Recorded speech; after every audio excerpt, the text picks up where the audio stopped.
Legend says not a tear was shed the day that posse shot Ringo dead, but I stood watching across the street where Ringo and I had planned to meet. I saw him fall as if in a dream. I called him. He never heard me scream, "Ringo! Ringo, Ringo." I couldn't hear the town folks' cheers. Those shots kept ringing in my ears. But through my tears I saw each one of the faces behind each blazing gun. I watched until they walked away, then ran to his side where I wanted to stay by Ringo. Ringo, Ringo. All through the night I held him close and guarded him from unseen foes. I left him there with one last kiss and whispered, "They'll remember this." I swore right there to the Lord above I'd avenge the death of my only love, Ringo.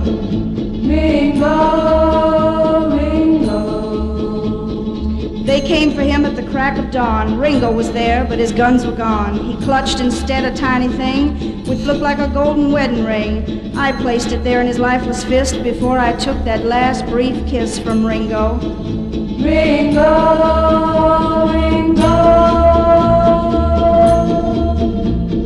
A howling wind was the only sound as they lowered his body in the ground. They wondered as they stood around why Ringo's guns were never found. They'll never know, for his lips are cold, and here's the story I've never told of Ringo. Ringo, Ringo.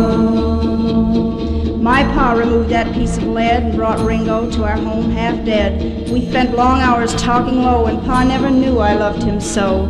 The day we knew we had saved his life was the day I promised to be the wife of Ringo.